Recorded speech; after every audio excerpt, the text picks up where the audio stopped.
All right, so welcome back. Happy Monday. Now that the exam's done, we're ready to cruise here into the final. We just have a couple more chapters to look at this quarter, and we're going to continue our talk of thermodynamics, looking at, again, heat and all that. But today, what we're going to talk about are different kinds of processes, different thermodynamic processes, so you can get some terminology down, so you can see differences between them. And start talking about the other laws of thermodynamics. So right now we've got the zeroth law, right? That was that really kind of silly one about thermal equilibrium, right? So it's the transitive nature of thermal equilibrium. But today we're going to talk about the first law of thermodynamics. And so it's one of the biggies. And then eventually we'll get to the second law, which is another big one that requires a little bit more thought. But anyway, so that's what we're going to do today. We're just going to talk about different thermodynamic processes and what's going on and how we can actually calculate some of the important quantities. So let's first just talk about what happens when we've got some sort of system and what can happen with it in terms of thermodynamics. So we've already talked about thermodynamics is really heat. It's about energy that's moving because of heat. So when we have a thermodynamic system, one of the things that can happen is heat can come in, so we can add energy to the system, or heat can leave. It can be removed from the system. And we normally think of that as a change in temperature, right? So if we warm something up, we're putting energy in, we're adding heat to the system. We're going to see that that's not always the case. You can actually have heat come in and out, but not have a change in temperature. But that's one of the things we can do.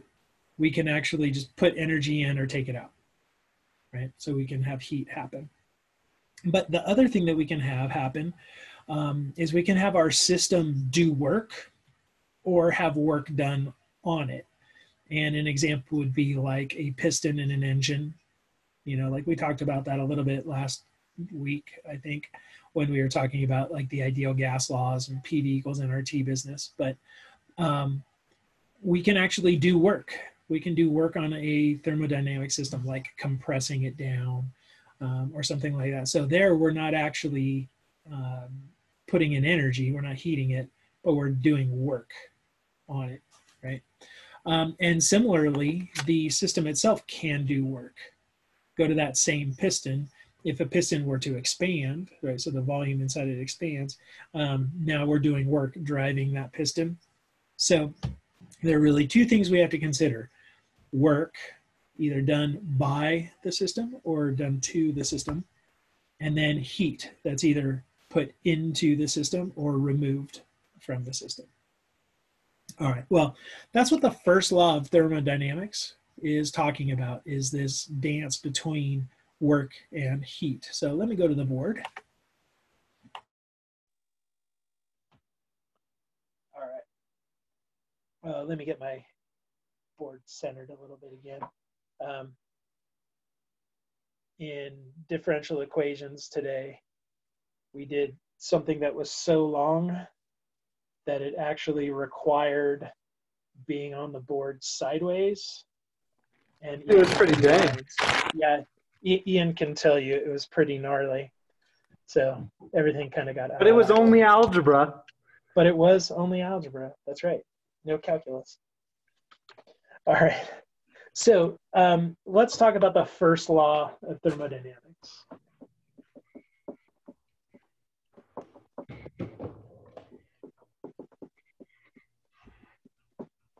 Okay, so what the first law says, it's actually pretty basic.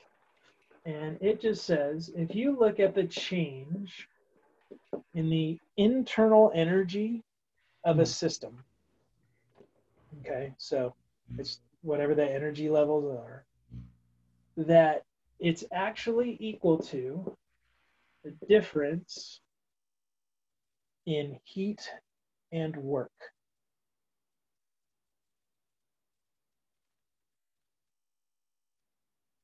So the way to think about this in terms of, say, plus and minus, all right, is that when heat is added to the system, so added to the system, this is Q is greater than 0. And then Q is less than 0 when heat is removed. So that probably makes a lot of sense, but that is the convention here, that when we talk about the first law of thermodynamics, this Q, it's positive when we're adding heat to a system and negative when we're removing it from a system.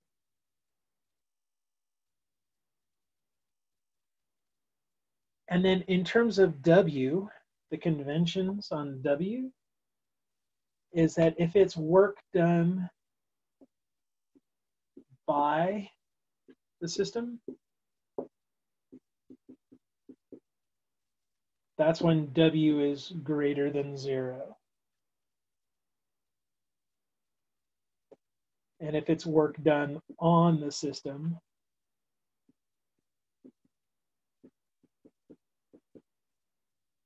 then W is less than 0.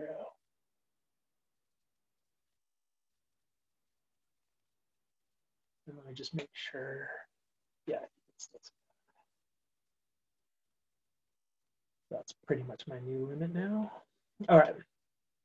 So this is how we're going to do this in terms of our sign conventions. But basically what this is a conservation of energy. It's really related to that. That if we put heat in, like rearrange this, solve it for Q, Q would equal the change in your energy of the system plus work. And so if you think about it that way, I put heat into the system, it's going to do one of two things. It's either going to increase / change its internal energy, or it's going to do work. And that's basically what this says. So it makes a lot of sense, but it also really shows you that we have to start talking about work. How much work is done by the system and that sort of thing. All right. Now, you remember I also mentioned that sometimes we can add heat and not end up changing the temperature. And this really reinforces that as well. Because remember, the change in internal energy, that's really the temperature, especially if we're talking about a gas, right? We saw that the energy of a gas was directly related to the temperature. But if the system does as much work as how much heat is put in, we can actually get no change in internal energy, so therefore no change in temperature. All right, so there's your first law. Super easy. The change in energy is Q minus W. All right, well, let's see if we can figure out a good way to figure out work or to calculate work done by these systems, because we now have a pretty good idea of heat. We've talked a lot about heat, but we need to hit the work idea. So let's do this.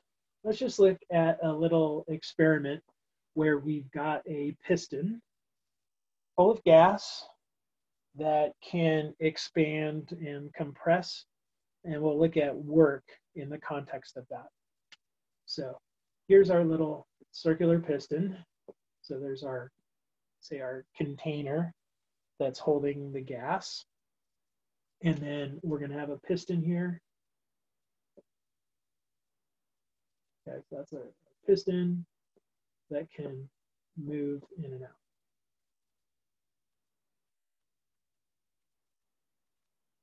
Okay, so let's look at work done by the gas. So let's say that this gas expands so that it starts pushing on the piston and making it go out. So in terms of the work done, if we just go back to definition of work, remember how we define work? What is work?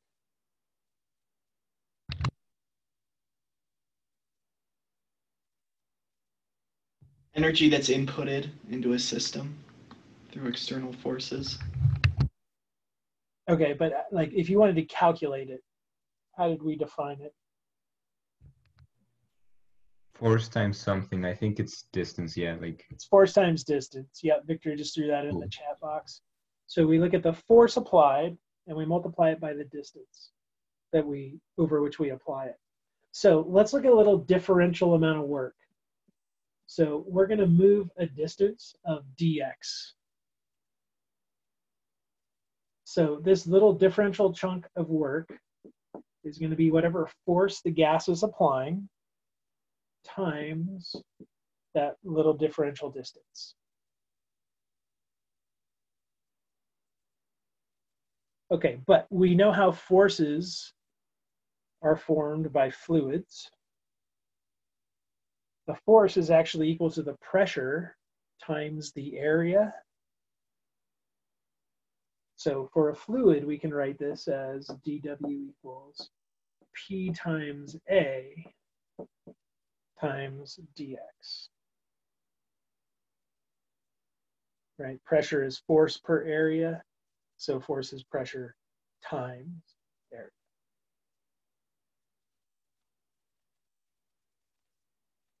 Okay, well, if A is the area of the piston and we multiply by dx, that's actually the change in volume of this gas. So we can rewrite this as dW equals P times dV.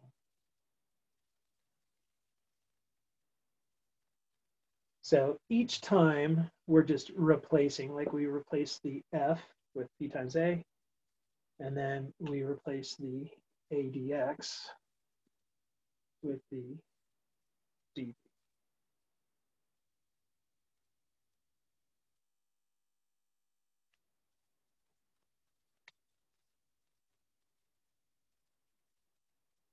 So now we see how work is related to pressure and volume. And you can probably see why I wanted to get to pressure and volume, because those are two of the quantities that we are always paying attention to when we're looking at gases, right? I mean, they're the three things that matter: pressure, volume, temperature. Okay, well, this is two of those three. So since this is the little differential chunk of work, there's going to be a little bit of work done and a little more, a little more, a little more. We could actually get the total work done by integrating this. And so what we find is that the work done, this is the work done by the gas.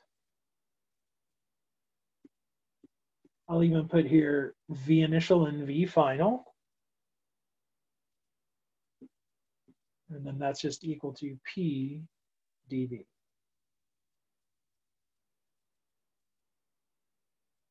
So let's go ahead and put a box around this, because when it comes time to actually calculating how much work is done by changing the volume, this is how we can calculate it. Okay, so again, let me just write this. This is work done by changing volume.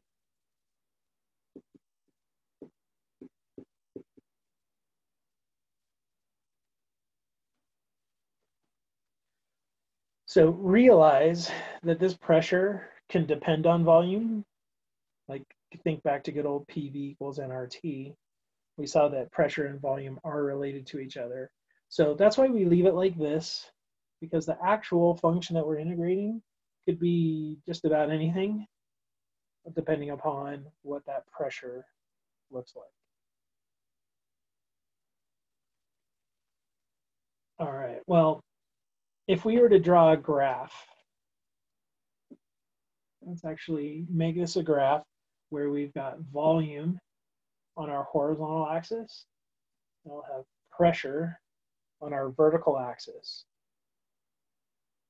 What we're doing when we go through some process where we change volume is we're starting with let's say, or at some point, call this point 1, and this one point 2.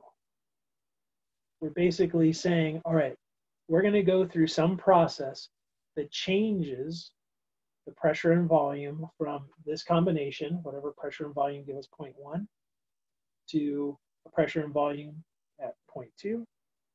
And what that path looks like, I don't really know, but let's just put one there. Let's say that we do this.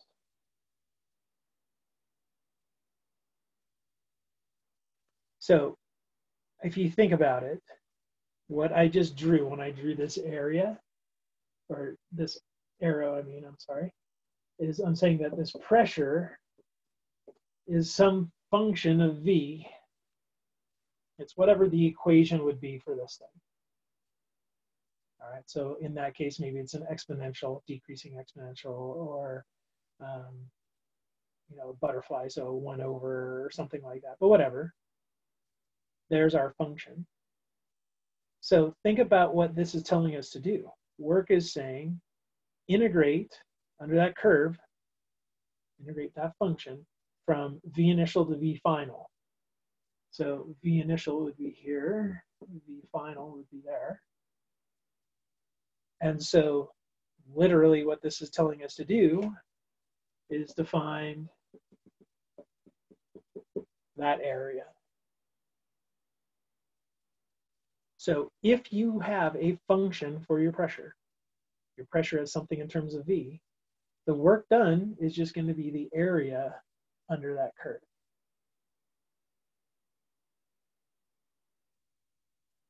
So that's how we're going to calculate work.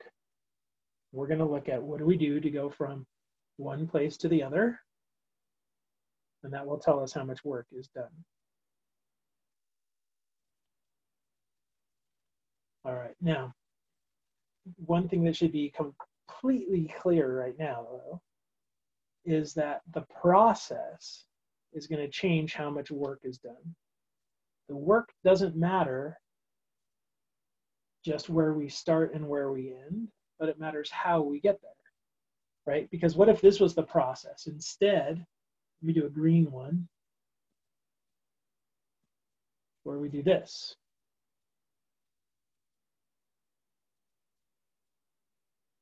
Okay, so now think about integrating that. We're going to get a larger number. More work is going to be done if we go this process to get from 1 to 2. And similarly, I could have another process, say, that does that. Let's just go down and over. And that one's going to have even less work done. Okay, so it totally depends how we get from point A to point B. All right, the actual work, it matters what process we use. And also notice that it depends which direction we go. Because if instead we had started at 2 and gone to 1, this time we would have gotten a negative number because our V initial is to the right of V final, which in our integral would have made this a negative. So we really do have to pay attention to how are we going from one place to the next. Because if we go through a different process, then we're going to get a different amount of work done. Okay, so we feeling all right so far? Yep. Oh, good. All right, thanks for that, Max. That's a couple of thumbs up. Cool. All right, so let me give you some terminology, some phrases that we're going to use that describe specific processes. Okay, so the first one is isobaric. Okay, so an isobaric process, this means that it's got the same pressure.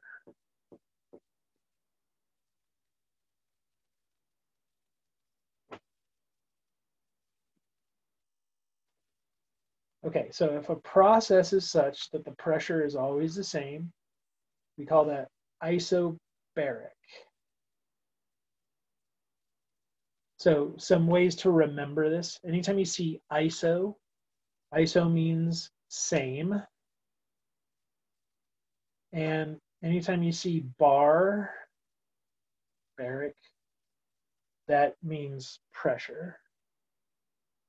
Okay, so isobaric means it's at the same pressure.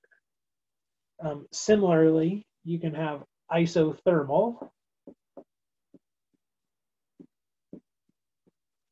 And I bet you can guess what that means. Same temperature. Same temperature. Good. Iso means same, and then of course thermal. That makes us think temperature. So an isothermal process is one where the temperature doesn't change.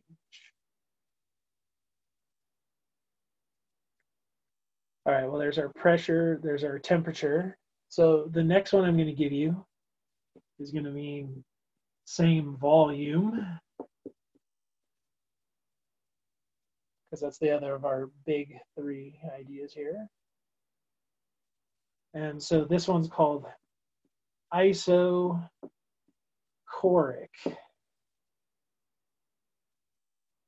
Okay, so Isochoric. So isochoric.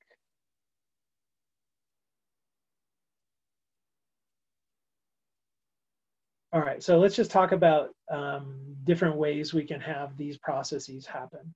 And let's actually start with isochoric. So a great example of a process that will be isochoric would be, like, let's say you've got a canister full of propane.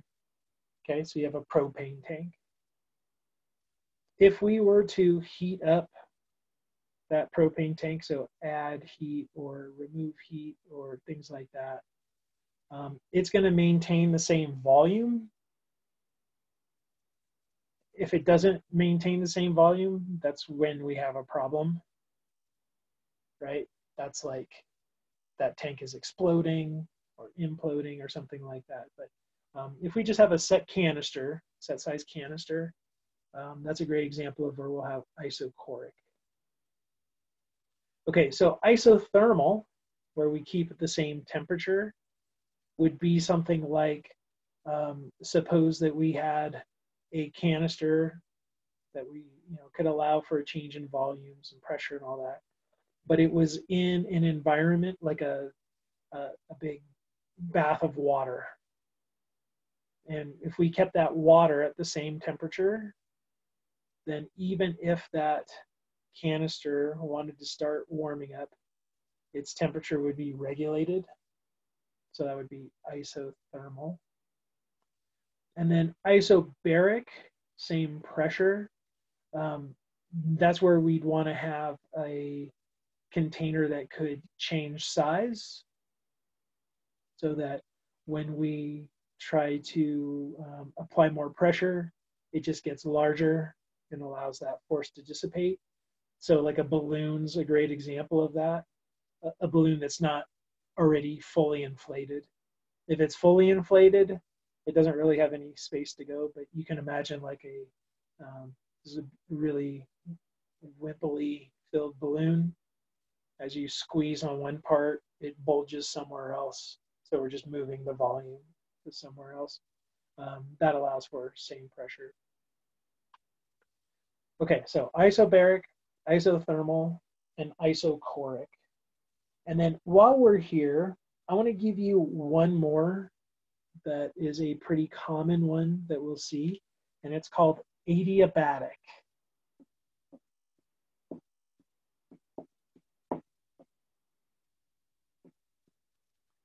So notice that this isn't an iso, so this doesn't mean that we're going to have the same anything. But what adiabatic means is that there's no heat transfer.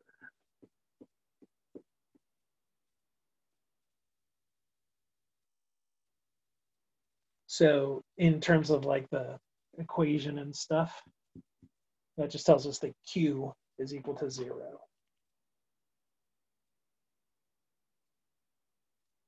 So we'll see those as well. Adiabatic happen. But that's where Q is equal to 0.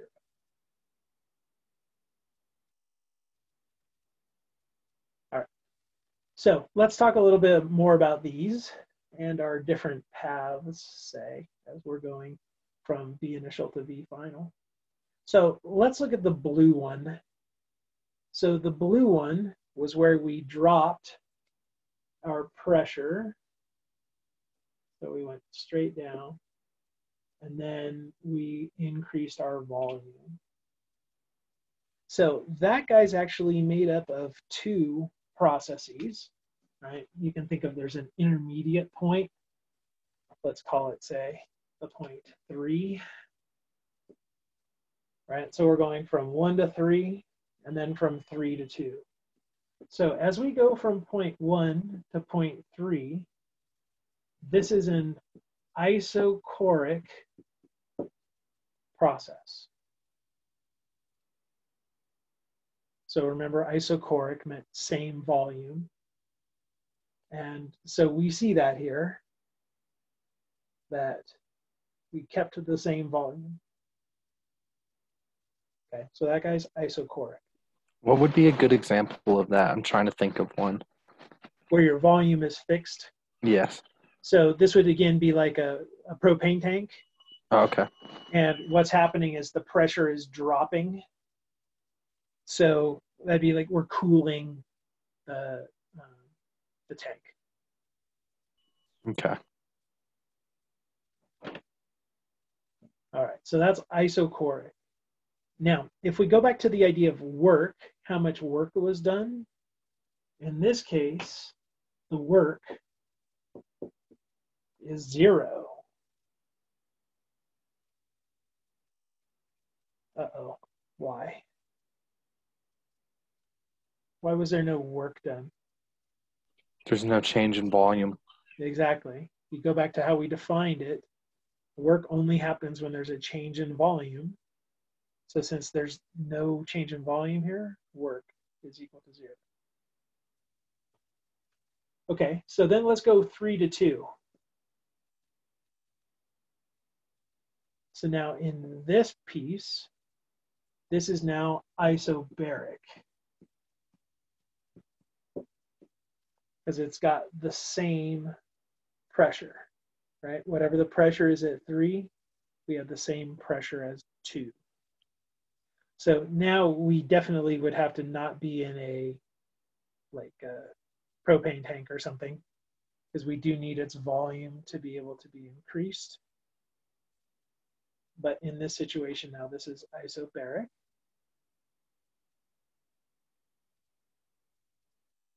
So how much work is being done here?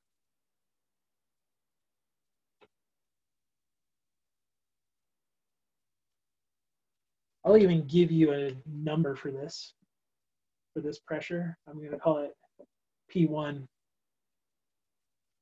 Real useful number, right? But that's what that pressure is. So can you tell me how much work is done?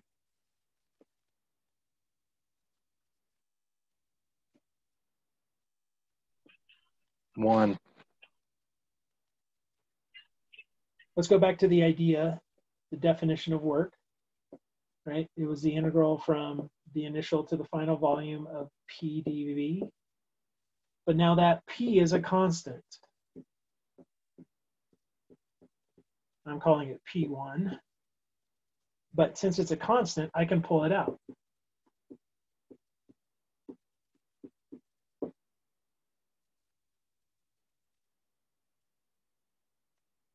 So what happens when you integrate dV? You get V.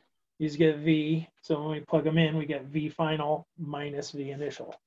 So the amount of work done in this isobaric bit is going to be P1 times V final minus V initial. And that would be the area of this rectangle, right? The area under that curve.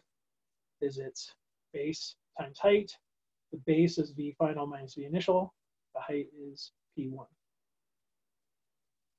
So that means on that path, the total path, if we go from 1 to 3 to 2, as this blue one was drawn, we find out that the total amount of work done is P initial times V final minus V initial. Or not P initial, P1, whatever that pressure is. I guess it would technically be P final. That's the final pressure we ended with.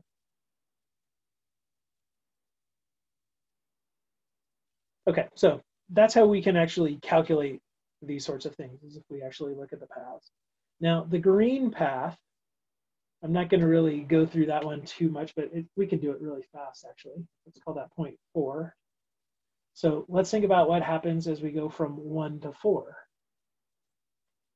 So what kind of process is that? What name do we have for the process from 1 to 4?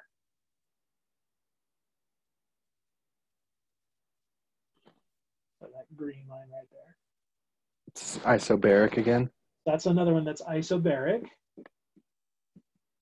So this time its work is going to be P2. We'll say that this is pressure 2. Pressure 2 times V final minus V initial.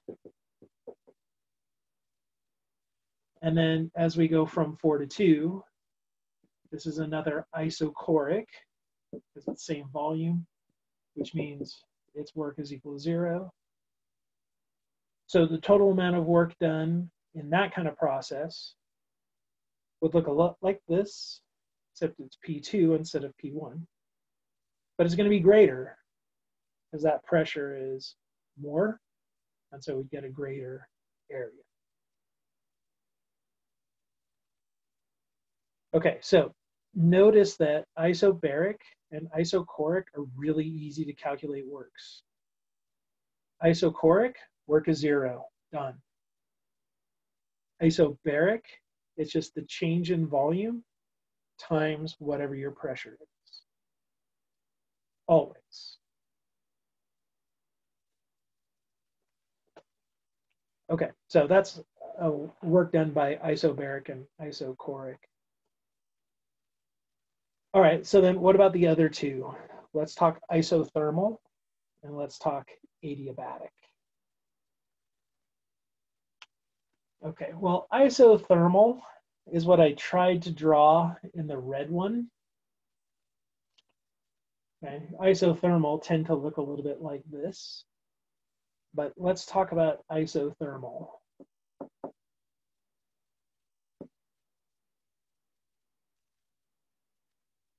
Okay, so in isothermal, the temperature is constant. Okay, so whatever temperature we started with is what temperature we're going to end with. And every point along the way, we're going to have the same temperature. This is probably a good place for me to mention this. Usually,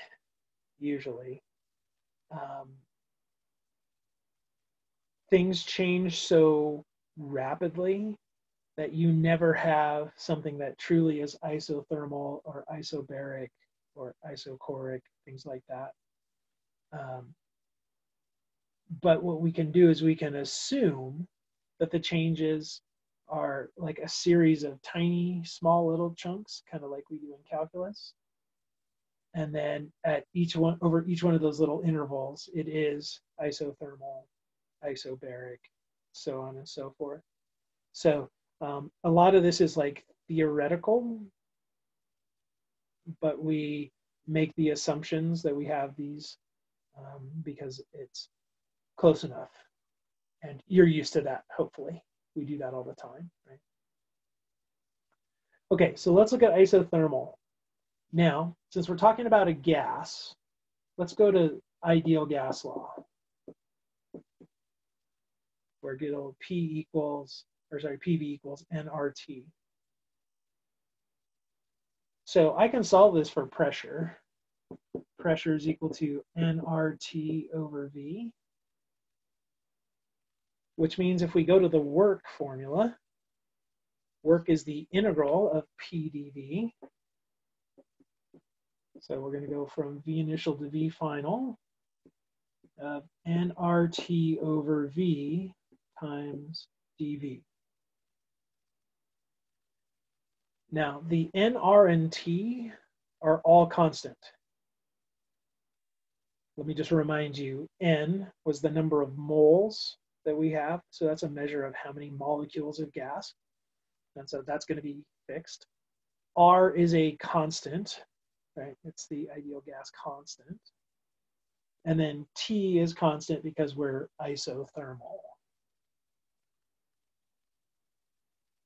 Okay, well, so all of that can come out and we're left with just integrating 1 over V. So the integral of 1 over V is the natural log. So we get nRT times the natural log of V evaluated at V initial and V final.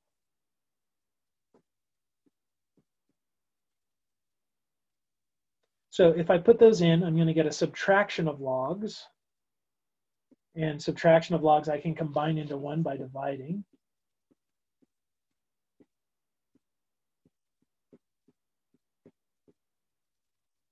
And hopefully that's not too low. You guys can still see it.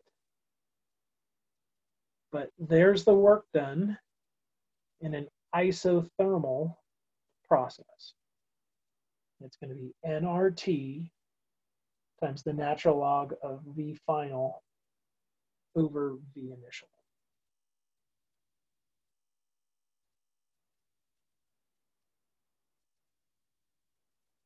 All right, so this one's not nearly as easy as isobaric, but it's definitely doable.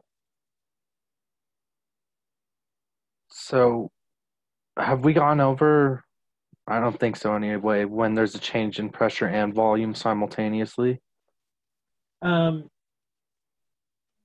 Well, we just did a specific case, right? This is one where pressure and volume are both changing at the same time. Okay. Right? Going from point 1 to point 2, but it's specific to this temperature being fixed. But like, let me draw another one in here. Like, let's say we're going from point 1 to point 2, but we're following this kind of process. That one, we really would have to be able to describe the pressure in terms of the volume along there so that we can integrate it. It's complicated. It's tough because we definitely have to know that relationship. And pictorially, it's easy. It's just a question of how much area is under that. So let's say you are doing an experiment in the lab. If you kind of kept, you're measuring pressure and volumes and you got a whole series of them, you kind of connect the dots and then you go, okay, well, here's a best fit curve to it, yada, yada, yada, right? Then you could integrate. But it's definitely challenging when they're both changing. But this is why we talk about isothermal, because it's one of those special cases that's actually easy to do.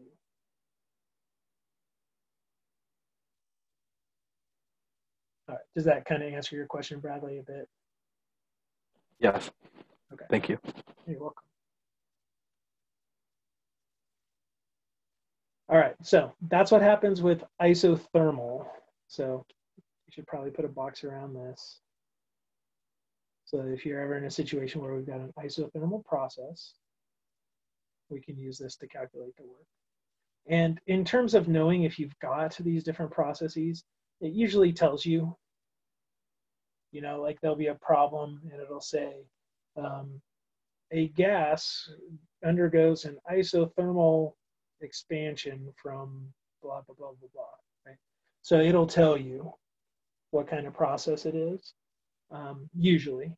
Sometimes you have to figure it out from other wording, like a canister or a rigid canister of fixed volume is heated up, blah, blah, blah, blah, blah. Okay, so that just told you, oh, that's isochoric. because we've got a container of fixed volume, so volume doesn't change and not. But it definitely is important to know what kind of process we have, because going from point 1 to point 2, it's not enough just to know that we're going from 1 to 2. We need to know how we're going from 1 to 2. It's kind of like friction.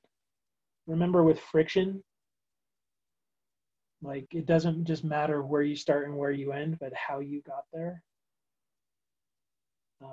Did Kathy talk about conservative forces versus non-conservative? I think so. Yeah, a bit. Because conservative forces are ones where it doesn't matter how you get there. An example of that would be gravity, right? Gravity is conservative. If I go from this point to this point, it doesn't matter how I go there, the amount of work done by gravity is going to be the same, right? Whether I do this path or the straight line path or over and up, right? So gravity is conservative, but work, the work due to gases is not conservative. It definitely matters what path we take.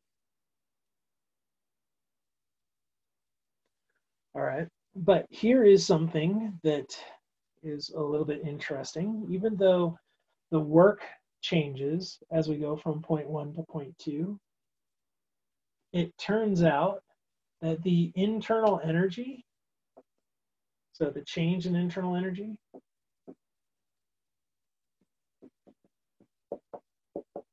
this is path independent.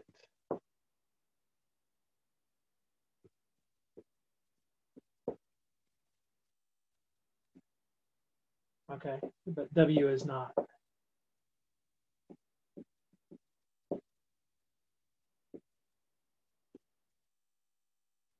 Probably should have written those in the other order because we had already been talking about W. So we already know W is path dependent, but it turns out that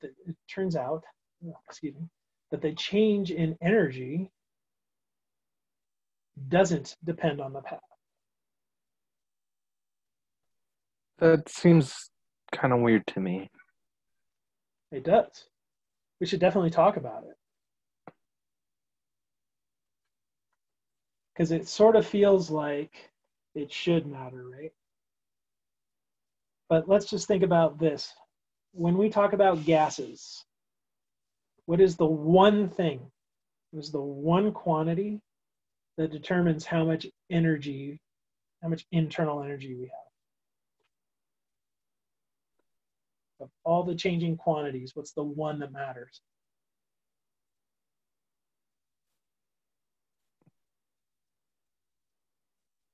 So Victor just put heat, but I don't want to talk heat. Heat's different because heat is how much energy we're putting in. So Jesus, you just put temp, and there it is. It's temperature. We saw when we were looking at just like the kinetic theory of gases, that the internal energy, the total internal energy, was dependent on temperature.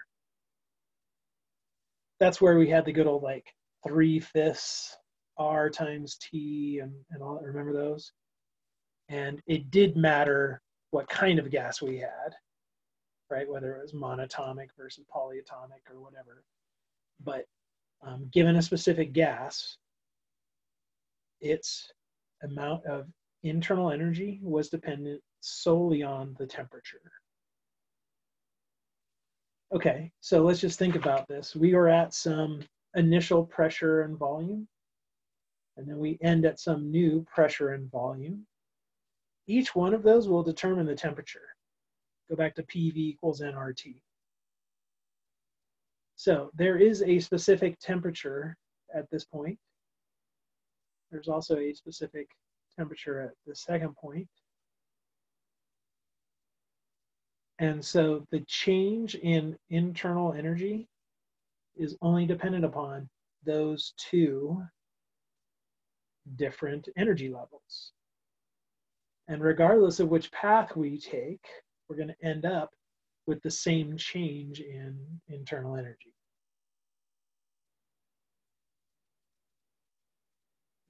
Okay, so it definitely feels a little bit weird, but that's because of the fact that we saw that it's dependent only on temperature, the energy, which itself was kind of a weird thing when we developed it. But the equations, the math says it must be that way. Okay, well, what this tells you then is that Q is also path dependent. Just like work. Because go back to that first law of thermodynamics, right? We've got that the change in the internal energy is equal to Q minus W. So we're basically fixing this, right? This change in energy is whatever it is. But if I take a path with a different amount of work, my heat is going to have to adjust accordingly. So there's totally a dance. So when we take a path that has a different amount of work, it means that a different amount of heat had to be either put into or taken out of the system. So like, let's go back to the two that were really basic, the ones that were the isobaric and isochoric, right? So the blue and the green. And we saw that the green one had much more work done by the gas, right? The blue one had a lower amount of work.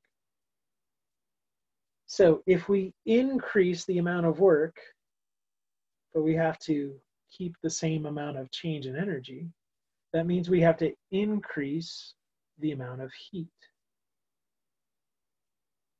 And this is going to be heat applied to the system. So if you look at this green one, if we were to follow this green process, the gas is doing more work, but we're having to supply more energy. So this other one does less work, but requires less energy given to it. And then if you look at that isothermal one was somewhere in the middle. So it's going to require some heat added as well. And think about that one. When I was talking about isothermal, we're putting it into a water bath or something so that it's keeping the same temperature. Well, that's where the heat's happening. It's the heat transfer between the system and that water bath, for example.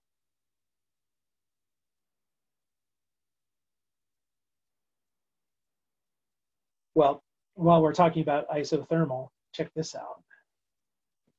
So if we're an isothermal, remember what that means. That means our temperature doesn't change.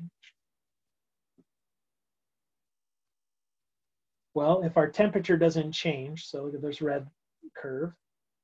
So the temperature doesn't change anywhere here, which means the temperature at point 1 is the same as the temperature at point 2.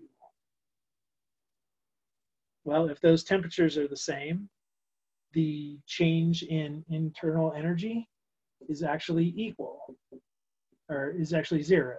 Sorry. But again, okay, that makes sense.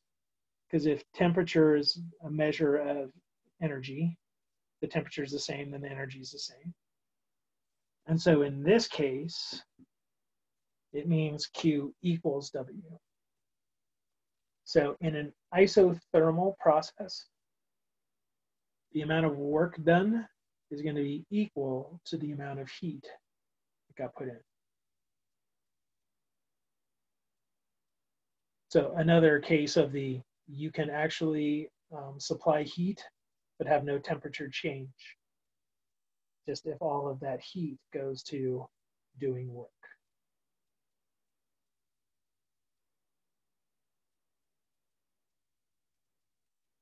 All right, so here's a little bit about different types of processes. And I think what we're gonna do is let's take a break. And then when we come back, we'll look at some specific examples so we can see how these roll.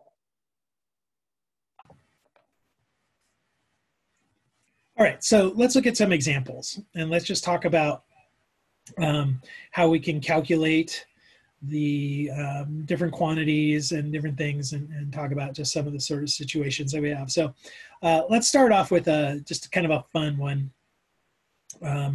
So let's say that we want to work off some calories that we just ate. All right, so you decided to go out for lunch and you splurged and you got their like huge dessert with all the whipped cream and ice cream and everything. And you just did 900 calories, let's say. All right, so 900 calorie dessert. You ate it and then you're like, oh man, that was a mistake. I need to work it off. Let's talk about this. How many stairs, how high up, like let's say you're just going to go climb stairs. So you're just going to start climbing and you want to figure out how far you'd have to go up to basically transfer the kinetic or transfer that energy that you just ate into potential energy, right? So you're going to be doing work against gravity. So let's just see how far you'd have to go up in order to counter that. Correct me if I'm wrong, but aren't calories associated with food kilocalories? That is correct. When we talked about that, whenever that day was, yeah, I was going to remind you guys that food calories are really kilocalories. So we have to multiply by 1,000. So in this scenario, our 900 calorie dessert, it's actually 900,000 calories. And I'm going to put over this real calories. Now, I want to go ahead and convert that to joules, just so that we have a better idea of what that is in terms of energy and for other things, because we're used to using joules. So again, the conversion is that 1 calorie is equal to 4.19 joules, 1 real calorie. So the total amount of energy that we just consumed is going to be 9 times 10 to the 6th, or sorry, 10 to the 5th. So that's our number of calories times 4.19. And that ends up equaling 3.77 times 10 to the 6 joules. Now, you notice that I wrote this as Q. We should probably talk about that. So I'm saying that those 900 calories that we just consumed is actually heat. What do you think about that? Makes sense to me. Yeah, because think about what happens when you consume food. You start sweating. Yes, especially if you're going hard. So especially if you're going hard, yeah, you get that big steak dinner and you're powering through it. But think about what your body does.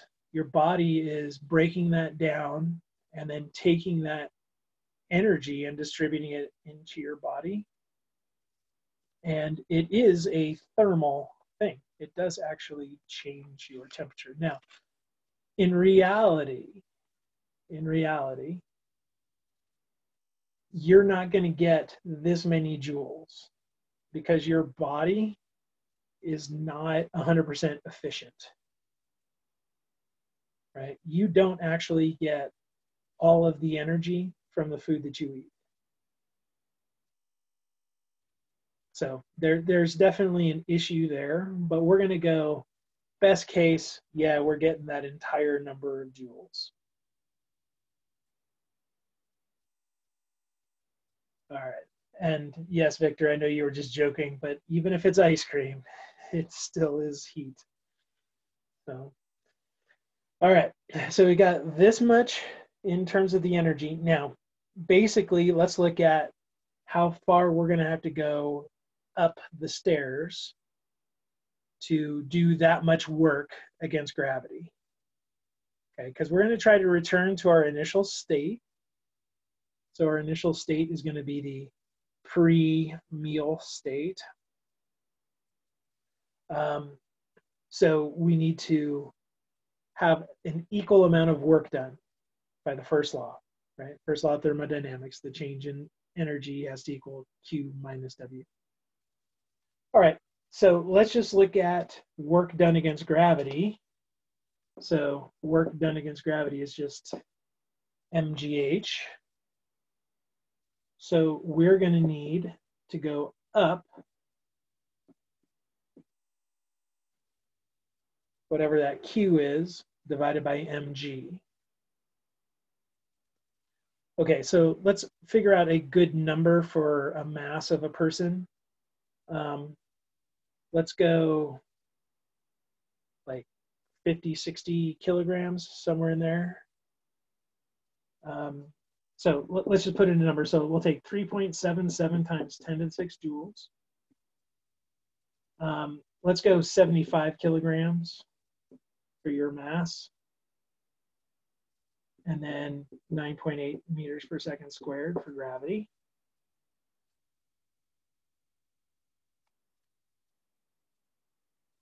All right, so we'll crack out our trusty calculator to get a number here. I should have done this ahead of time, I apologize.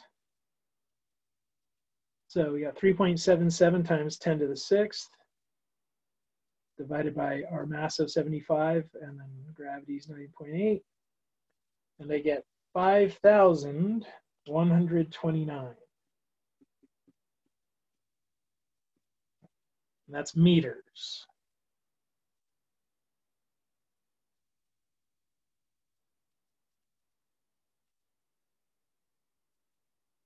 All right, so we're going to have to go up over 5 kilometers. That's on the order of like 16,000 feet. So if you wanted to do that much work against gravity, you'd have to go up over 5,000 meters. Okay. I don't think you can do that in the Tahoe Basin. Oh, no. Maybe. No, like you can't do that.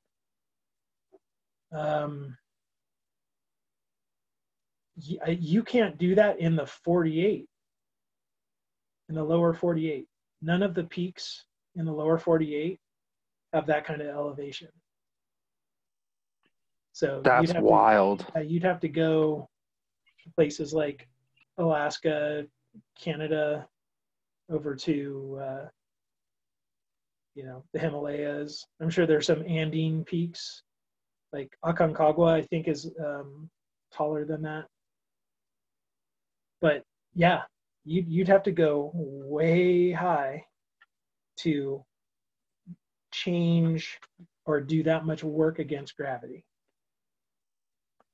Okay, so some good news for you dieter types that are concerned about this. A, don't worry about it, right? Don't worry about, like, you're not going to have to do this. Because here's the reality. Again, we don't process our foods such that you get all those calories, right? So it's going to be a smaller number. But that's why we do other things. Like if you go and you ride your bike, that process is going to do a lot more to help in terms of reaching this kind of number because you're doing the work in a different way. But also, good news for you is your body is constantly doing work. It's constantly using calories that we consume, right? That's why we're able to keep our same body temperature and things like that. You've got a little engine going on inside of you that's using those. So even when you sleep, you are burning calories. That's the best thing for anyone who's on a diet. Just tell them that. It's like, oh, just take a nap. It's fine. You'll burn calories, right? Just by existing, we eliminate calories. All right. Well, this was a silly kind of thing. So let's actually look at some of these processes and see if we can do the actual numbers to figure out what's going on. So let's start with this one. We are going to go from, well, all right, so here we go. So suppose a gas starts with a pressure of 3 times 10 to the 4th pascals and a volume of 2 times 10 to the minus 3 cubic meters.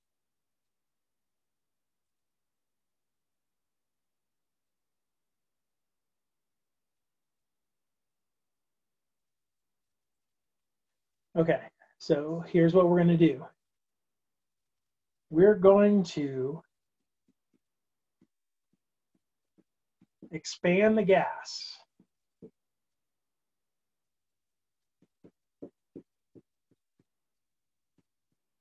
but we're going to expand isobarically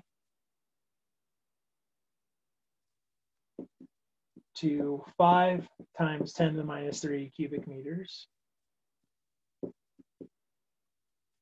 And then brought to a pressure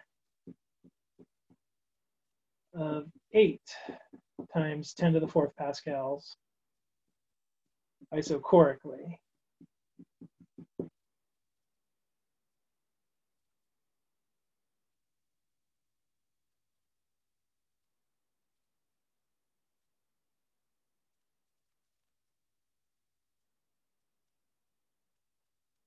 So we're going to answer 2 questions. The first is how much work is done by the gas?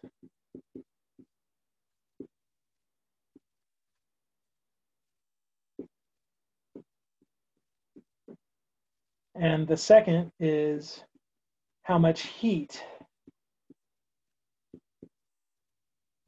is put into the gas.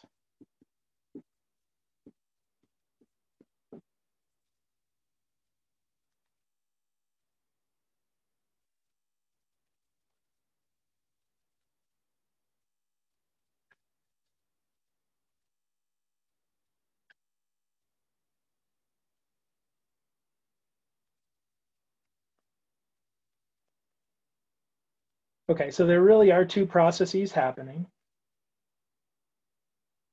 The first one is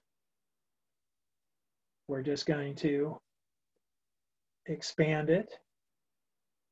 So we're going to increase its volume. And then once we get to that bigger volume, then we're going to increase the temperature. But we want to know overall, once we're all done, how much work is done and how much heat did we have to put into the gas.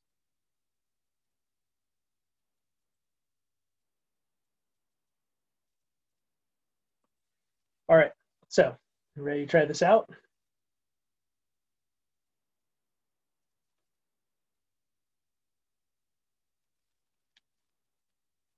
So let's start by drawing a picture. I always start with a PV graph. So let's do that here. So initially, we were at a pressure of 3 times 10 to the 4th pascals. So here's our 3 times 10 to the 4th pascals. And the initial volume was 2 times 10 to the minus 3 meters.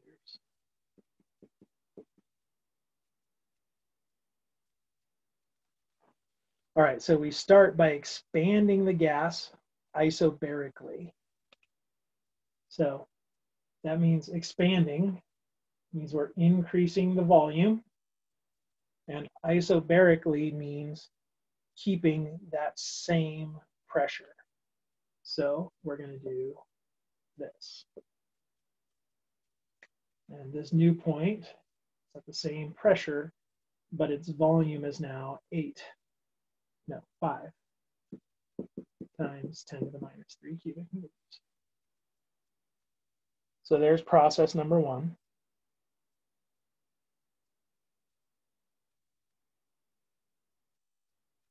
And so then process number 2, it says now we bring it up to a pressure of 8 times 10 to the 4 pascals isochorically. So isochorically means we're going constant volume. Straight up here. Doing 8 times 10 to the 4.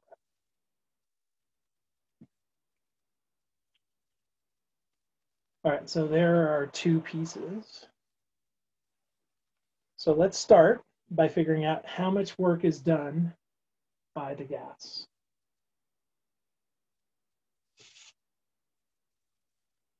All right, so let's look at it in terms of those 2. We'll label them 1 and 2.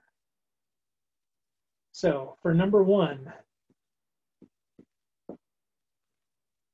since this is isobaric, remember what we saw for isobaric is it's the pressure times the difference in the volumes.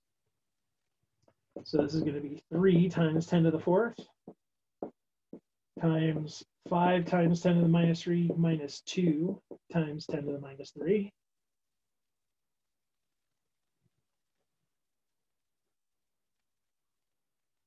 So this is going to give us 3 times 10 to the minus 3 times 3 times 10 to the 4th. That's going to be 9 times 10 to the 1st, or 90 joules.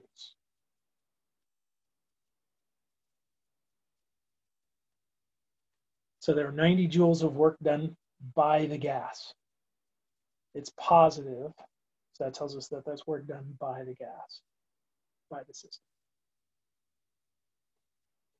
All right, so there was, in process 1, how much work is done. So then what about process 2?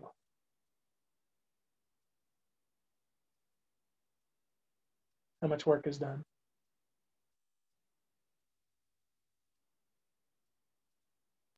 Zero.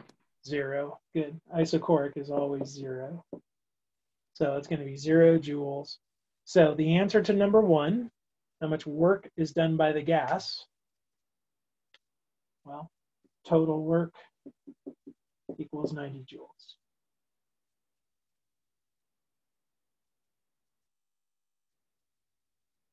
All right, so let's go to part 2. How much heat is put into the gas? How are we going to figure out that? We could use E equals, well, we don't know the number of moles. You're right. We don't know the number of moles.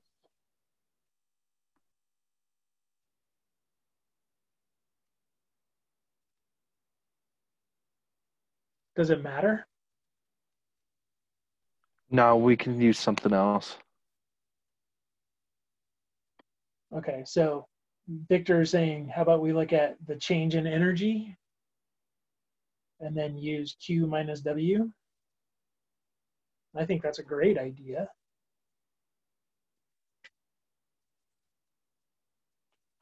Because let's think about what we know about energy, right? So for this gas, we know that energy is dependent upon temperature alone.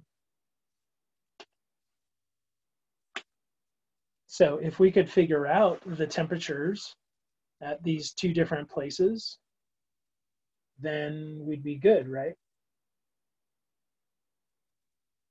Because if we could figure out those temperatures, then we could go to those formulas, figure out what the change in energy is, and blah, blah, blah.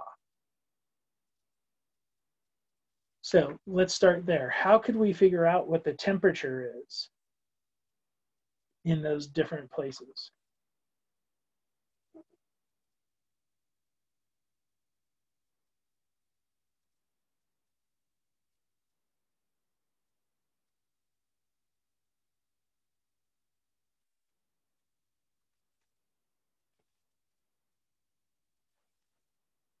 How about we use the ideal gas law? We know PV equals nRT. So the temperature at any one place is going to be PV over NR.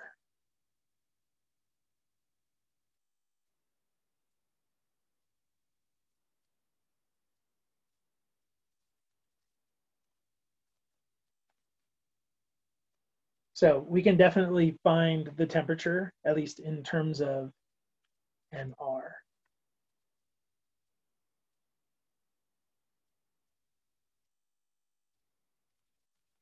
Okay. So now if we go back to the kinetic energy, you may remember that we found a formula that said that the kinetic energy is actually equal to 3/2 nRT.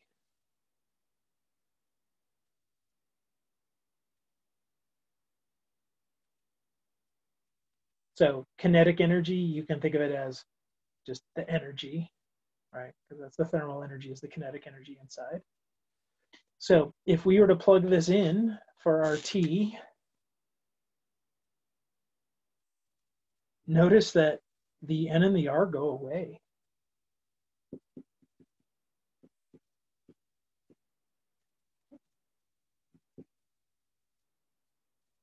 And so we get that that energy is actually equal to 3/2 PV.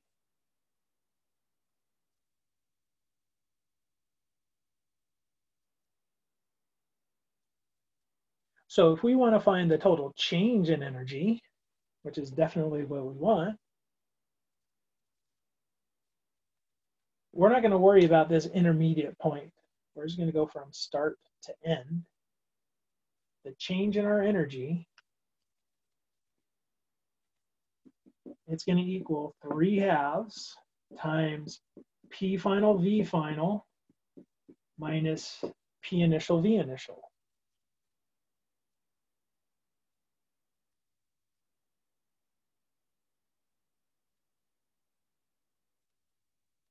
So we've got numbers for those. So this is going to be 3/2 times 8 times 10 to the 4th times 5 times 10 to the minus 3 minus 3 times 10 to the 4th times 2 times 10 to the minus 3 .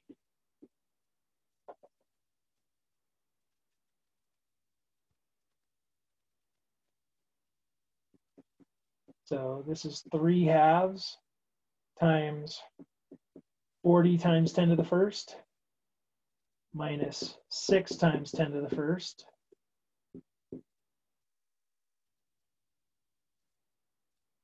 So that's 3/2 of 340, right? 400 minus 60.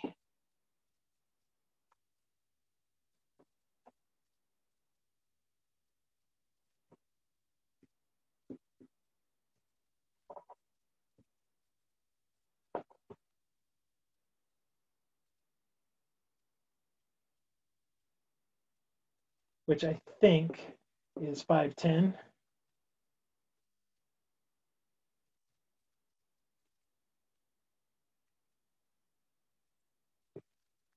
Check my numbers on that, but I'm pretty sure.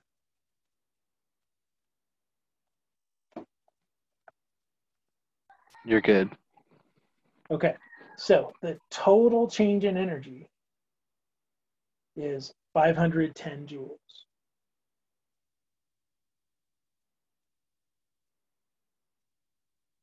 So now let's go to the first law of thermodynamics, because again, we're looking for Q, right?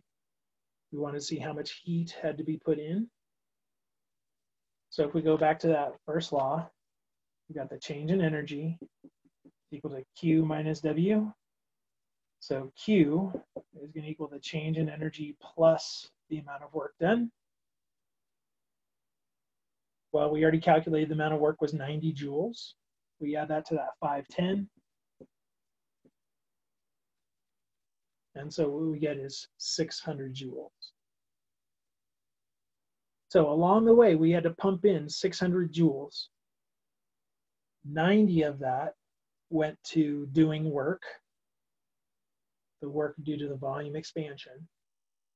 The other 510 was used to increase the temperature, to basically make it so that we're now at this higher pressure volume combination.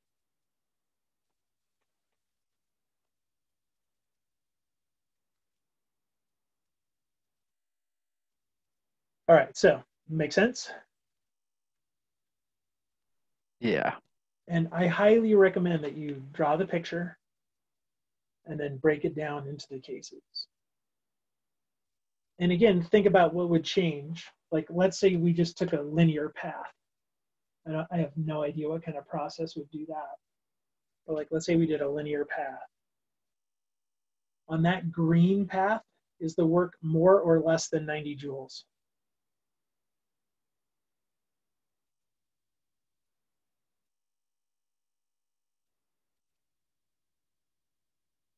Do we do more work or less work than when we went adiabatically? Or sorry, isobarically? Yeah, like Victor said, more. Okay, so it's going to be more, and we could calculate it. This would actually be pretty easy because it's a triangle. But it's going to be more work, which means the heat that has to be supplied is going to be greater. Because again, remember that heat was the change in energy plus W. And the change in energy is the same because that was only dependent upon where we started and where we ended. So if you were trying to minimize the amount of energy that you have to put into this, you would want a path that does as little work as possible. Because you have to add that amount of work to that change in energy, which we already have set. I mean, think about that change in energy. That 510, it's already there. We have to put in at least 510 joules. So best case would be we put in only 510. So think about that. Can you think about a path that would take us from our starting point to our ending point that would make it so that we do zero work? So the gas does absolutely no work whatsoever.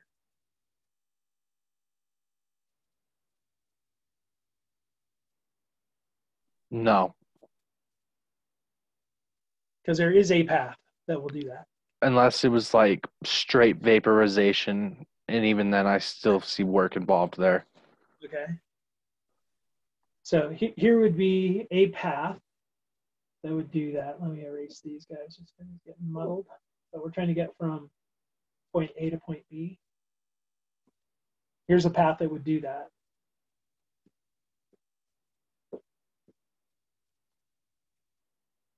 So think about that path. So this has three pieces to it. The first and the third, those are both isochoric, so we know that there's no work. And then this one down on the bottom is going to have no work because we're integrating zero. But think about this in a real life scenario. What are we doing here? You're changing pressure. I'm changing pressure to The volume increases to zero. Okay, that's we can probably stop there. I'm changing the pressure so that it drops to zero. You should have a problem with that. Yeah, that's not possible on this planet. What would have to happen to get a pressure of zero? Vacuum. Well, okay, so a vacuum, which we've already got a certain amount of gas. So let's just go with, we've got this gas. To drop its pressure to zero, you'd have to drop it down to absolute zero temperature. Because remember what pressure is. Pressure is those particles banging in against the side of the container. To have zero, to have literally zero pressure, none of those particles could be colliding with the container. Meaning you have to drop their velocities to zero. So while mathematically there is a way, it's not very realistic. That's crazy. It doesn't even happen in space. No. So like you could have a balloon. Let's take a balloon of air. We go into space, right? That balloon, of course, is going to expand because of the drop in pressure and all that. But as long as our balloon is such that it won't actually break, it will cool down. By cooling down, that helps keep the volume bit at bay, but it never drops to a pressure of 0. It'll get low, but it'll never drop actually to 0. So this is a theoretical, what would be, quote unquote, perfect. But obviously what you would want to do if, barring this kind of thing, is some sort of a path that could lower, like if we could follow some sort of like isothermal something, come down and then go up, that would definitely decrease the amount of work that we have to account for. But this is a good illustration of how there's a difference between the math theoretical side and the reality side. And we run into this all the time in physics, right? And same thing in chemistry and all the sciences, is that theoretically there are lots of things that can happen. But when we go to the real world, we have to take that into account. I'm sure it's way more complicated than this, but is this like a supporting argument for the big freeze? What's the big freeze? The end of the universe, where everything gets so far distant that all the energy just pretty much goes to 0? I think a better argument for that is going to come when we talk about entropy. Mm-hmm. So remind me about that. Okay. When we talk entropy, because I think it's a bit more applicable. Okay. Yeah. The universe, well, here's your little spoiler alert. I'm ready. So according to thermodynamics, the universe is going to become basically a soup of, a homogeneous soup. So every part of the universe is going to look exactly like every other part. There aren't going to be planets and suns and comets. Like everything is just going to get dissipated into a blah mixture. So we'll talk about that when we get to entropy. All right, so any other questions on this example before we move to another one? All right, hearing none. Let's look at boiling water.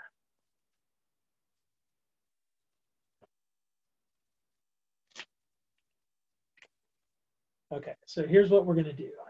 We're going to boil 1 gram of water. Okay, so 1 gram of water becomes 1,671 cubic centimeters of steam when we boil it at 1 atmosphere pressure.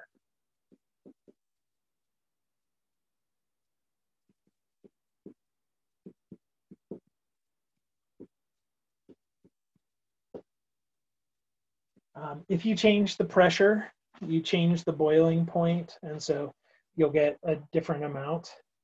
But and these are like legit numbers, by the way. So if we have a gram of water and we boil it at 1 atmosphere, it turns into 1,671 cubic centimeters.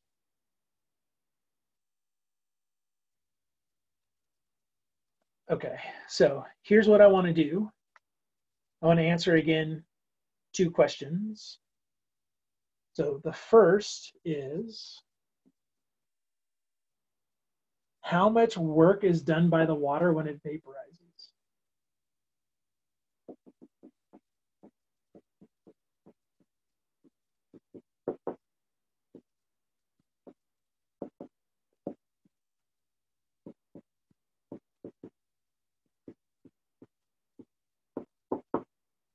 So as that gram of water gets turned into the water vapor, into the steam, how much work actually happens? 0. So that's the first question.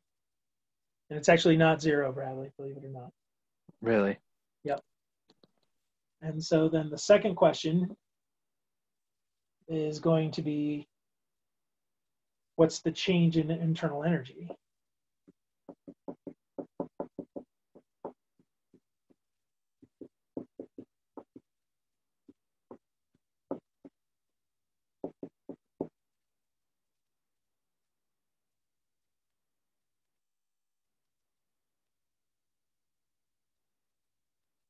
All right. So hopefully we're clear with what the question is. Now let's see if we can kind of reason it out, figure out what's going on. So Bradley, when I first said how much work is done, you pretty much immediately went to 0. What was your thought process there? Pressure's not changing. Volume will, though. Okay, so the pressure's not changing, but the volume is. That definitely will lead to work. Because remember the type of process that leads to no work done is isochoric. Same volume. You're right. Volume is Okay. I get it. I get it. Okay, so this is actually isobaric. We're at 1 atmosphere pressure, always. But the volume is definitely increasing. Like, think about the volume of 1 gram of water.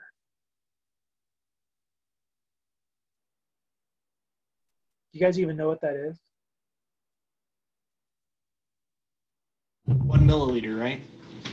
So it's 1 cc, so 1 cubic centimeter.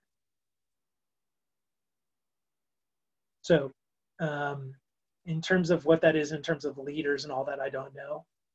But I do know that that's 1 cubic centimeter.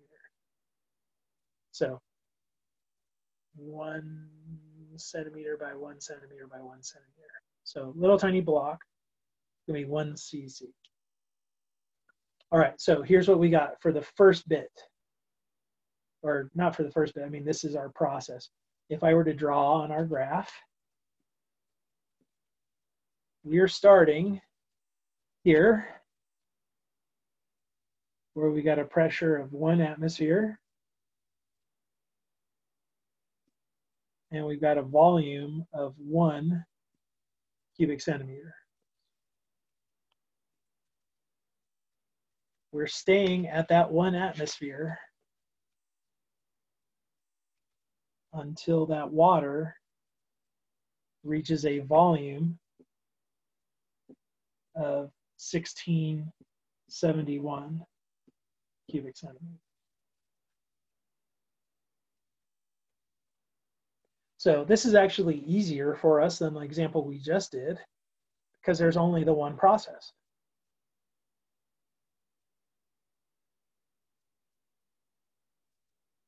So number 1 is going to be pretty quick. We want to find out how much work is done. We saw that that's just your pressure times your change in volume. So in terms of the work done, we've got 1 atmosphere of pressure. So in pascals, that's 1.13 times 10 to the 5th.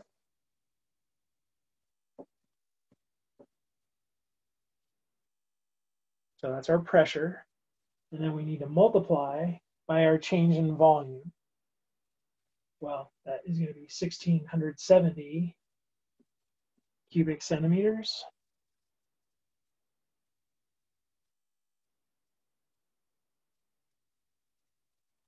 But we really should change that to meters. So here's our pressure in pascals. And then when you want to go from cubic centimeters to cubic meters, you have to multiply by 10 to the minus 6.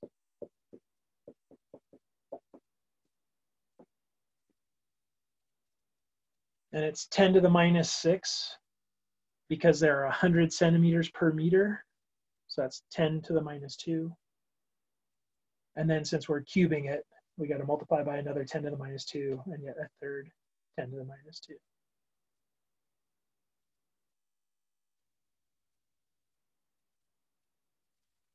All right, so we can go ahead and multiply those. And we end up with 169 joules.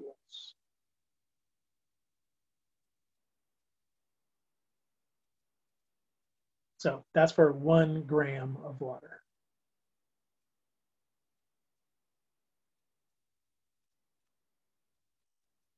All right, so feeling all right with that?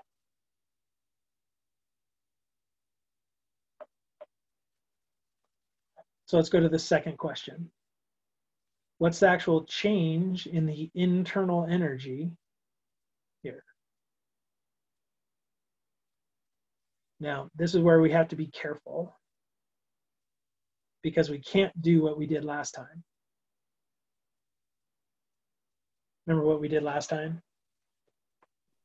Yeah, we used ideal gas law and then the kinetic energy. Right. So we used the ideal gas law and the temperature and all that. That's not going to work here. Why not? Because that gives temperature. Yeah, we need heat. Yeah, because think about this. The temperature isn't changing here. Temperature is not changing. That water, as it vaporizes, it's starting as water at 100 degrees C, and it's ending as steam at 100 degrees C. So there is no temperature change, first of all.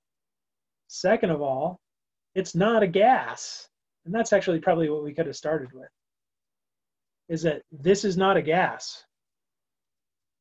It starts as liquid and it's going through a phase change. So it's not a gas.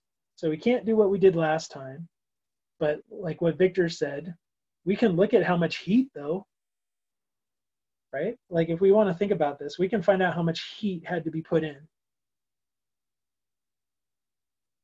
We can use the latent heat of vaporization.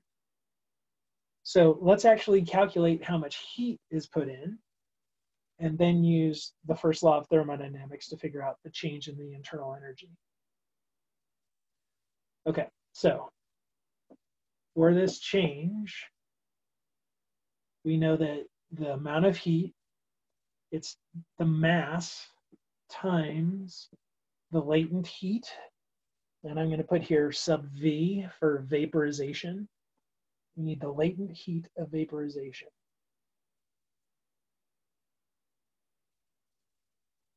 All right, well, so the mass, it was 1 gram. So it's going to be 1 times 10 to the minus 3 kilograms. That's our 1 gram of water. And then the latent heat of vaporization, this is not one of those things that I expect you just know, but you can look it up. It's 2.256 times 10 to the 6th joules per kilogram. So Is remember, that specific to water? that is specific to water. Okay. Latent heats, they are specific to whatever your material is. So you'll find them, like if you were to do a Google search for latent heat of vaporization, I'm sure you could find a huge table that has things for, for water, mercury, insert your favorite thing. And so they're all going to have a different value. And there's also a different number, the latent heat of fusion. That's for going between solid and liquid. That's going to be also dependent on the material, but also very different. The latent heat of fusion for water is much lower. It takes less energy to freeze water than it takes it to boil it. Makes sense. All right, so if you multiply these out, you get 2.256 times 10 to the 3rd, which is 2256.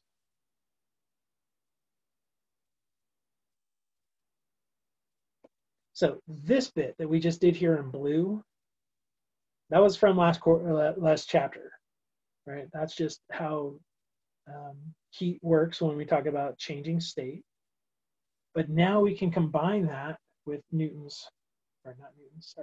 first law of thermodynamics to figure out our change in internal energy. So to finally answer that question, the change in our internal energy is equal to Q minus W. So that's 2256 joules minus 169, which is 2087.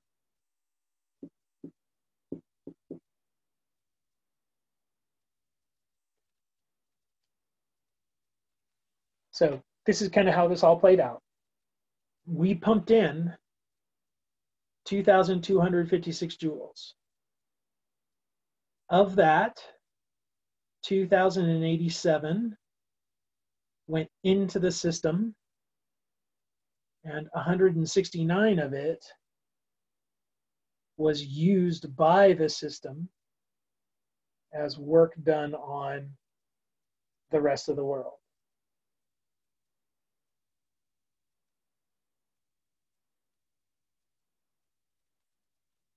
So check that out. The vast majority of that heat actually goes to internal changes. But again, that should kind of make sense. Because what's going on in a microscopic, in a molecular kind of way to the water.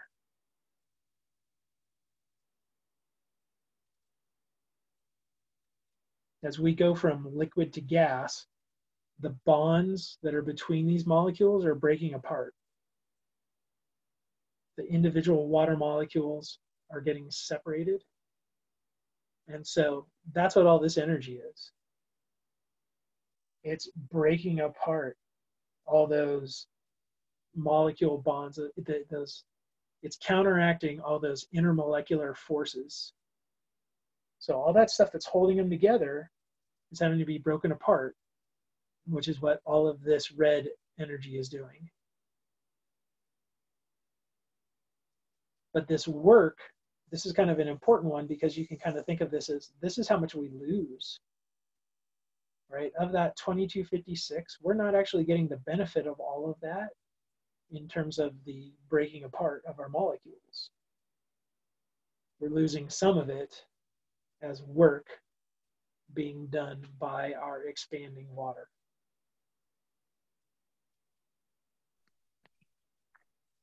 All right. Well, so there's another example, and this one is something we all experience. I know you've all cooked noodles or rice or something on the stove, so you've all boiled water.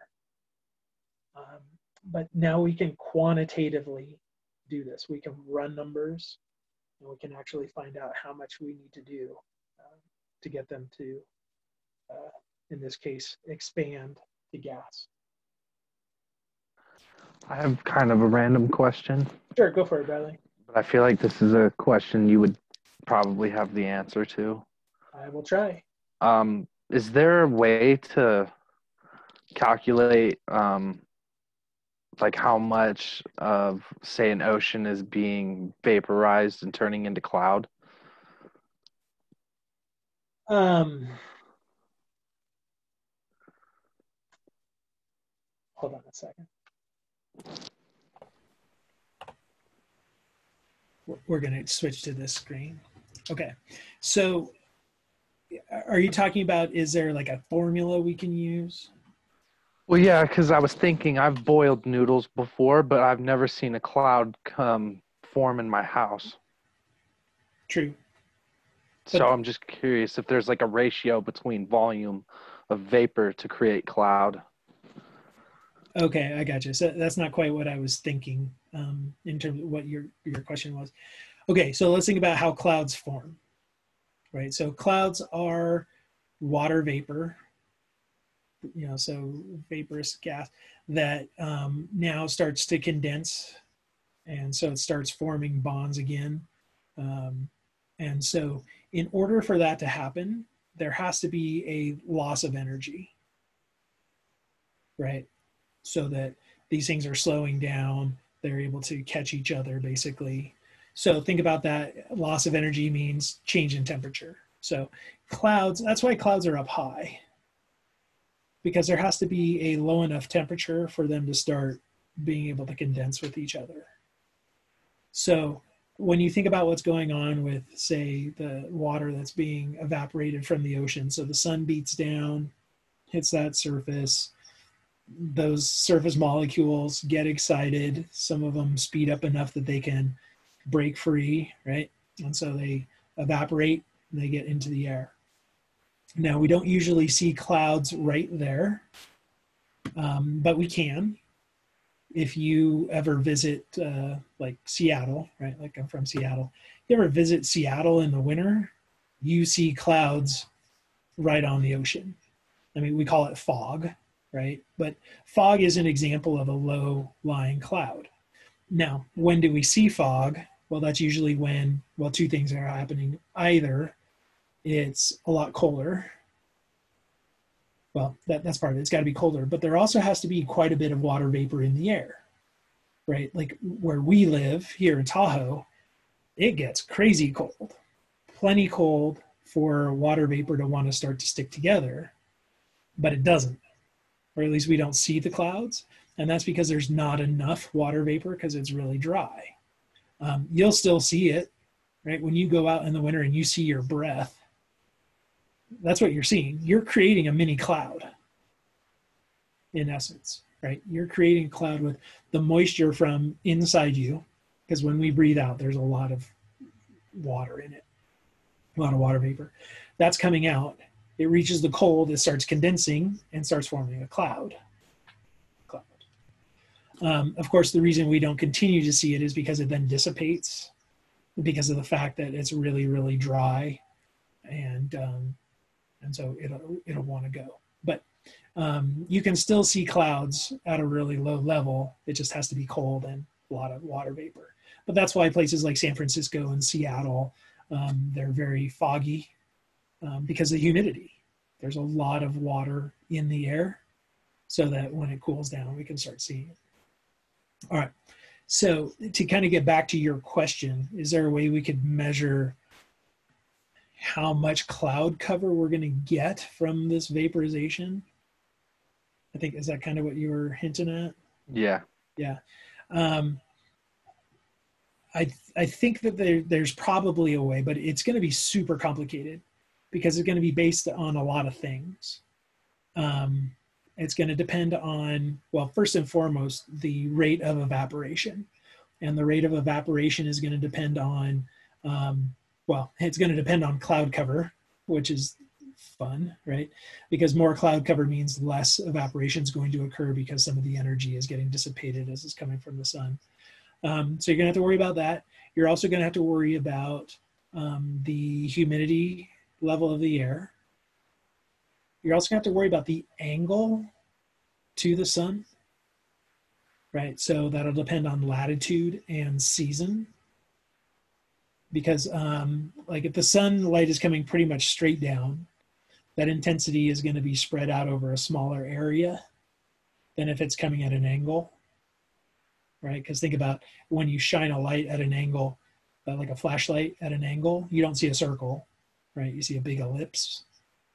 So kind of the same deal. So it'll depend on your latitude. It'll also depend on what season it is. So you'd have to worry about all of that. You'd also have to worry about temperature gradient in the air. Like how quickly is the temperature cooling off as you're going up, and that varies regionally. Yeah, so it's going to be a pretty complicated question in terms of cloud formation. If you just want to look at how much water is being evaporated, that's much easier because that you can eliminate a lot of those atmospheric conditions. Then you're just looking at the power of the sun, right? How intense is the sun? So what season is it? Where are you? Kind of thing. Also depends on the water temperature itself, right? Because if the temperature is, or if the water is warmer, it's more likely to evaporate than if it's colder, because you're going to have to heat up that cold water to get it to the point where it can vaporize. So I think the answer in a nutshell is there a nice simple formula? No, I doubt it. But you could probably reason it out, especially for a specific location. But it's going to be pretty complicated. Okay. Another reason why I thought about it is like, you know how people say Tahoe's weather is bipolar, which it definitely is. I always thought maybe it's because there's a massive body of water, but I still don't think it's massive enough to cause its own climate when it comes to precipitation. So it is actually. Is it? Yeah. That's crazy. You can get, well, they call it like lake effect snow, for example. I don't know if you've noticed that there are sometimes, and this is rare, because normally what happens with like snowfall in the basin is that we get way more on the western side, right? Like you think about, say, Myers versus South Lake, right? Myers gets more snow. We know this. Anyone who's lived there, like I lived there for a couple of years, and good Lord, I had to clear the snow every freaking morning. There's a lot more snow over there. And that happens because as the storms are coming, they're really, really saturated with water, right? And as they start moving over the mountains, they rise. And as they rise, they cool. And then, of course, as they cool, precipitation happens, right? And so you'll get a lot of precipitation starting as they start going up. And as you move further up that hillside, there's less precip just because you're running out, right? You're using it up. Well, okay, so now think about Tahoe. So here's the first ridge, so the western side. So this is, say, Echo, right? And then you come down into the basin, and then you get over to like Kingsbury or something like that, right? Well, all of this water, or all the water that was in the air as it was coming this way, starts falling down, right? We got rain in Placerville, and then now we've got snow as we get to, Pollock Pines and whatever, right? And snow, even into like Myers and South Lake. But by the time it crosses here, we start lowering. Now, you get to that second ridge. So now we're over on the Nevada side. By the time it gets here to go up, it's lost most of its oomph, right? So there's still snow.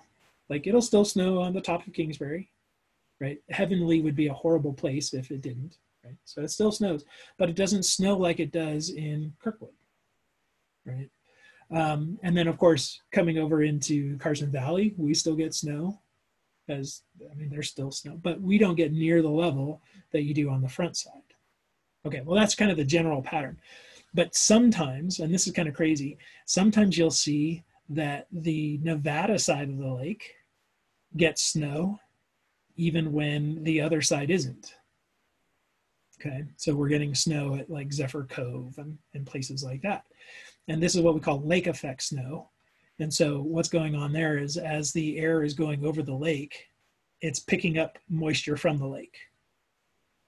So it could have been really, really dry when it was over on the west side, so Homewood or whatever, right? It's super dry, comes over the lake, picks up water, now comes over to the Nevada side, and as it starts kicking up over like Genoa Peak and those kinds of things, well, it cools off. That water now condenses and hits snowfall.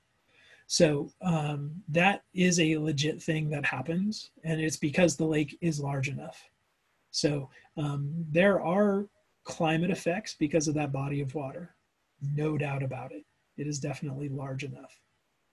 So you see wild. You see the same thing with the Great Lakes, like places like Michigan gets a ton of this because they've got, Lake Michigan on the windward side.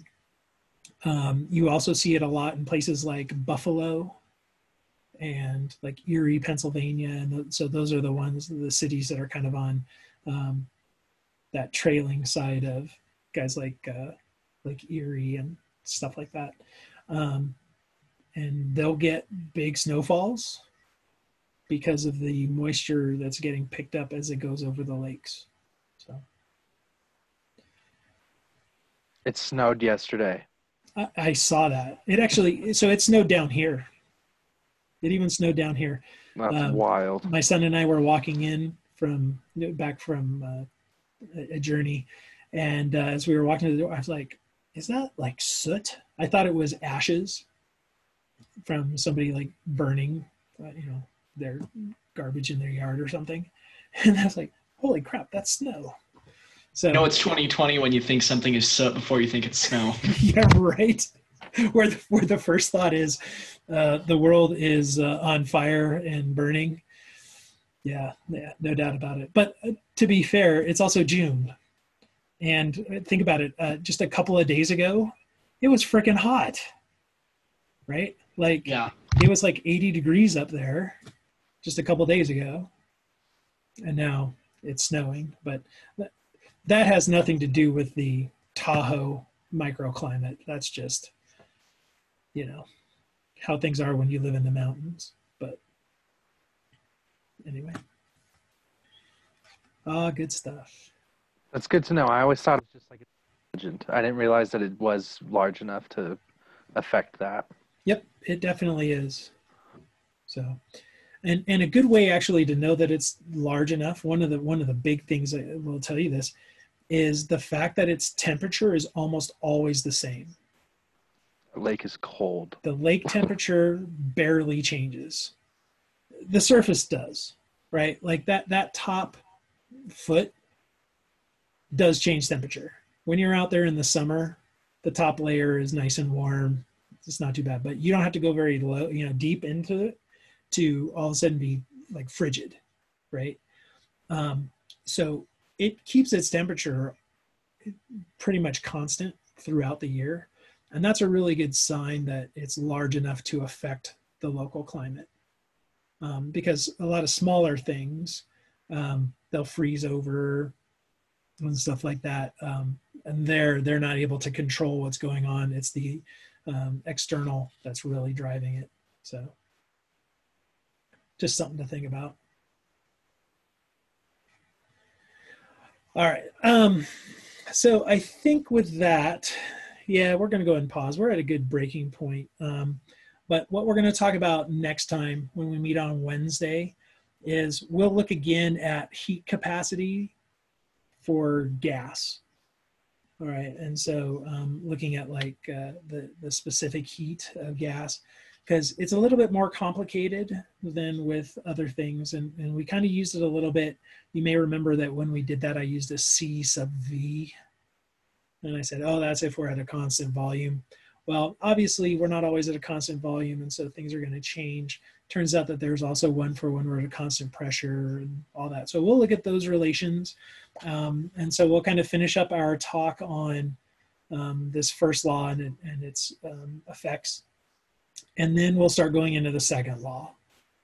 And the second law is going to really drive things like why a perpetual motion machine is impossible, why like a refrigerator or an air conditioner, why they actually, like if you were to keep your fridge open, it would warm your house, right? It wouldn't actually cool it down. Your house would warm up because of that.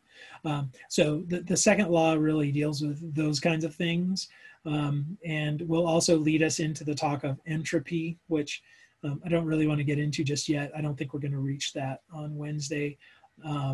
But entropy is basically a measure of disorder.